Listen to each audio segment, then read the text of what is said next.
Hello everyone, welcome back to my channel. This is Pramila Yadav.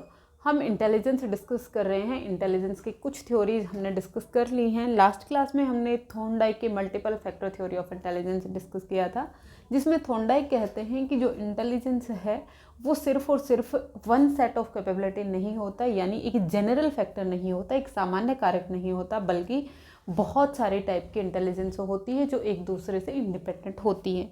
उन्होंने 3 type के intelligence की बात की थी। पहला एब्स्ट्रैक्ट इंटेलिजेंस, सेकंड कॉन्क्रीट जिसको हम मैकेनिकल इंटेलिजेंस भी कहते हैं, और थर्ड होती है सोशल इंटेलिजेंस। इसके अलावा उन्होंने अपनी थ्योरी में इंटेलिजेंस के 4 एट्रीब्यूट्स की बात की थी। फर्स्ट होता है level, second range, third area और फोर्थ स्पीड। ये थ्योरी लास्ट क्लास में हम डिटेल में डिस्कस कर चुके हैं। अगर आपने multi factor theory of intelligence नहीं देखी है तो आप प्लेलिस्ट चेक कर लीजिए, लास्ट क्लास में आपको ये थ्योरी मिल जाएगी। आज हम अगेन एक और थ्योरी की बात करेंगे जो है PASS theory of intelligence. PASS theory of intelligence. PASS theory of intelligence, intelligence की पास थ्योरी। अभी पास क्या है, पास की बात अभी करेंगे। पास से एक फुल फॉर्म बनेगी। पास इंटेलिजेंस थ्योरी किसने दी थी? तो ये सिर्फ एक साइकोलॉजिस्ट ने नहीं दी थी, इसमें 3 साइकोलॉजिस्ट थे।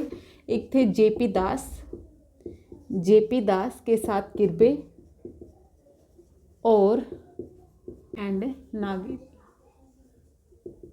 ये 3 साइकोलॉजिस्ट थे जिन्होंने पास थ्योरी ऑफ इंटेलिजेंस दी थी।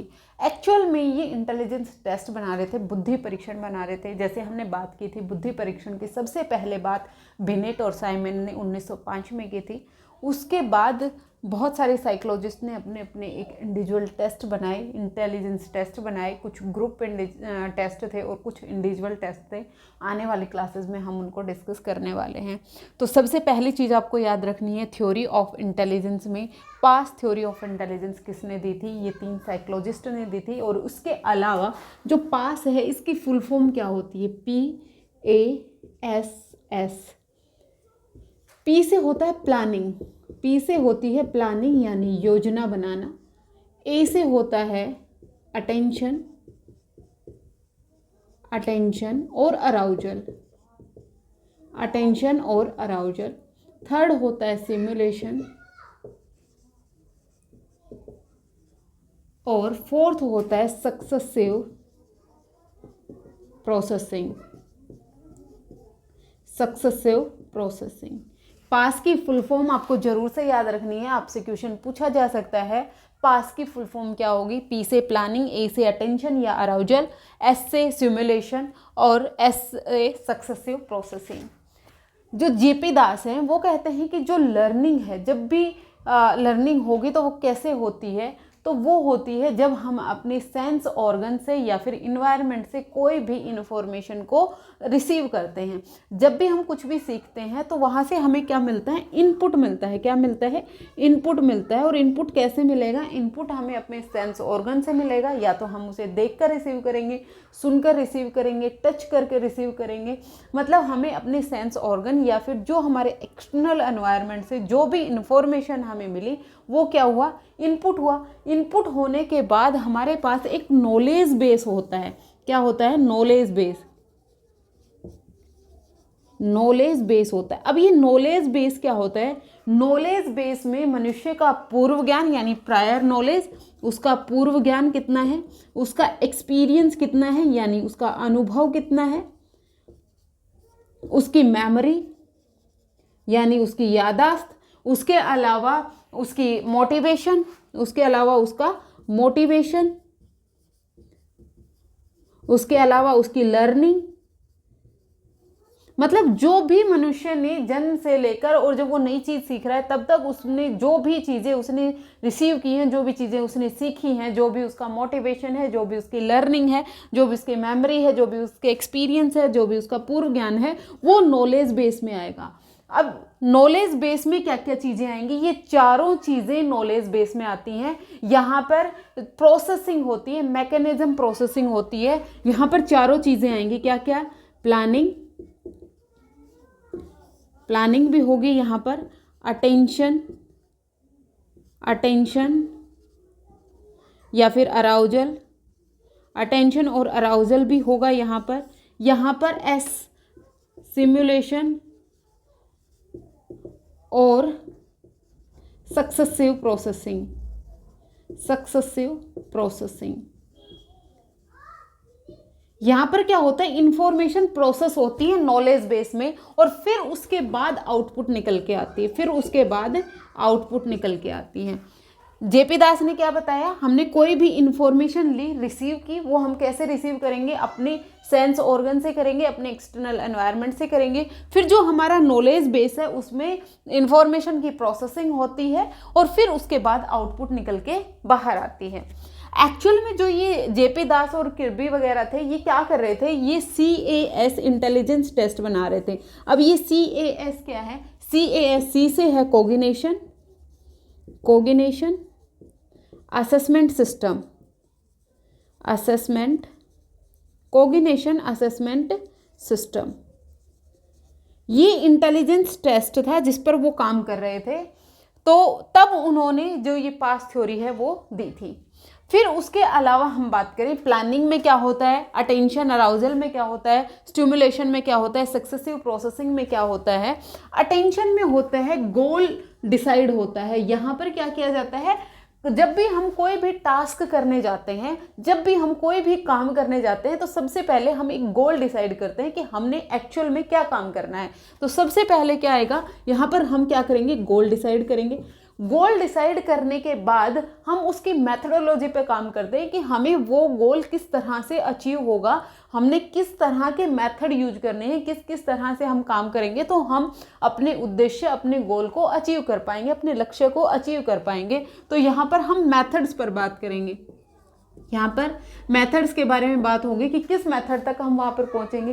फिर उसके अलावा हमें कौन कौन से मटेरियल चाहिए होंगे उस टास्क को सोल्व करने के लिए। तो यहाँ पर जो जो चीज़ें उसे चाहिए होंगी वो मटेरियल में आ जाएगा।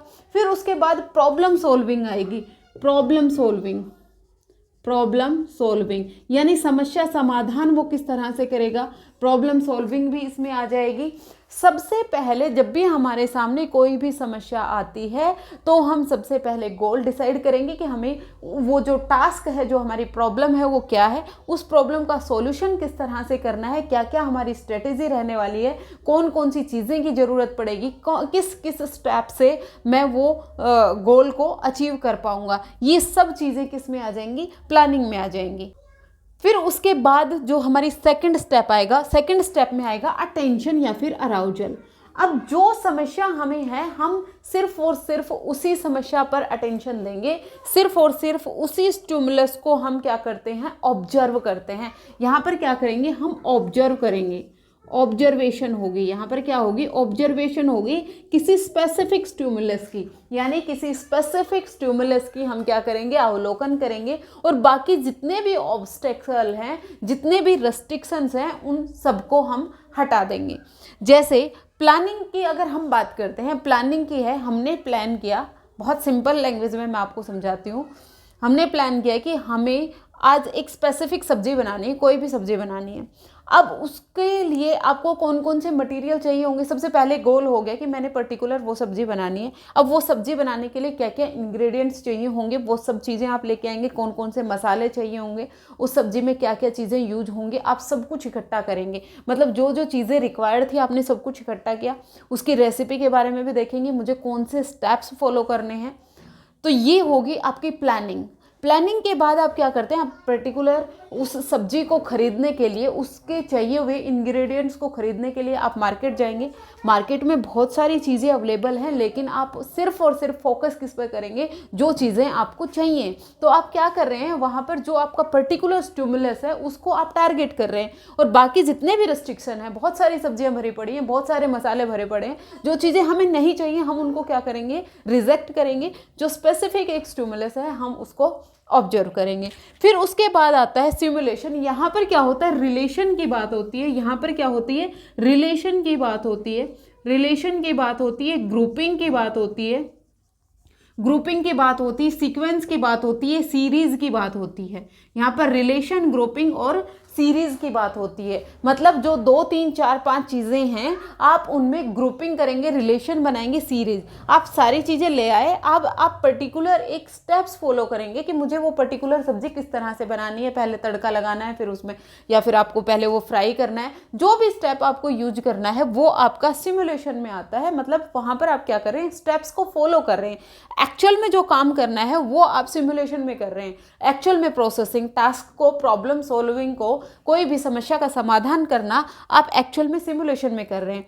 फिर उसके बाद क्या आ जाएगी, आपका सक्सेसिव प्रोसेसिंग, यानी यहाँ पर क्या आ जाता है, आपको फाइनल आउटपुट मिल जाती है, आपको फाइनल आउटपुट मिलेगी, या फिर यहाँ पर आपको क्या मिल जाता है, रिजल्ट मिल जाता है। जो भी आपको प्रॉब्लम सोल्व करनी थी, यानी जो भी आपको पर्टिकुलर एक सब्जी बनानी थी वो आपकी बन के तैयार हो गई। यहाँ पर क्या आ गया, आपका आउटपुट आ गया, यानी आपका रिजल्ट आ गया। ये 4 स्टेप होते हैं किसी भी मनुष्य की इंटेलिजेंस में, किसी भी मनुष्य की कोई भी जब वो प्रॉब्लम सॉल्विंग कर रहा होता है तो उसमें ये 4 स्टेप्स यूज होते हैं। अब ये कहते हैं कि सिर्फ और सिर्फ ये 4 चीज़ें इन्वॉल्व नहीं होती मनुष्य के इंटेलिजेंस में, कि सिर्फ उसने प्लानिंग की, सिर्फ उसने अटेंशन दिया, फिर उसने सिमुलेशन दिया, फिर उसने सक्सेसिव प्रोसेसिंग हो गई। इसके अलावा वो कहते हैं कि जो भी उसका प्रायर नॉलेज है, मतलब जो भी उसका पूर्व ज्ञान है, मतलब ये जो नॉलेज बेस है ये भी इंपॉर्टेंट होती है। नॉलेज बेस के बिना भी जो उसकी इंटेलिजेंस है वो काम नहीं करेगी, उसकी बुद्धि है वो काम नहीं करेगी।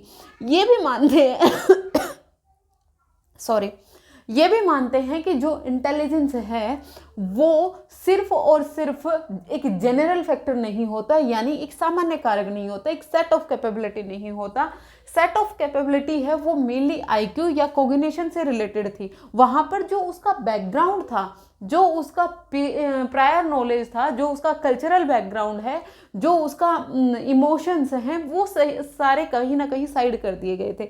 लेकिन इन्होंने इस नॉलेज बेस को इम्पोर्टेंस दी है। ये कहते हैं कि इस नॉलेज बेस के बिना भी वो किसी भी टास्क को सोल्व नहीं कर पाएगा, किसी भी समस्या का समाधान नहीं कर पाएगा।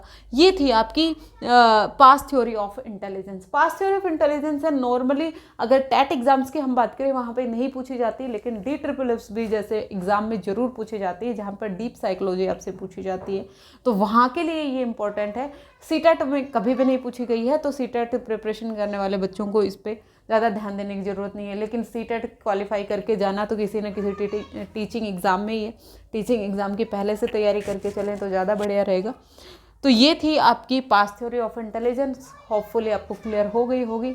अभी 1-2 छोटी छोटी थ्योरीज और बची हैं, उसके बाद इंटेलिजेंस का टॉपिक खत्म हो जाएगा। फिर उसके बाद हम इंटेलिजेंस टेस्ट की बात करेंगे, इंटेलिजेंस थ्योरीज कंप्लीट हो जाएंगी। आज के लिए इतना ही, मिलते हैं फिर से। Thank you very much.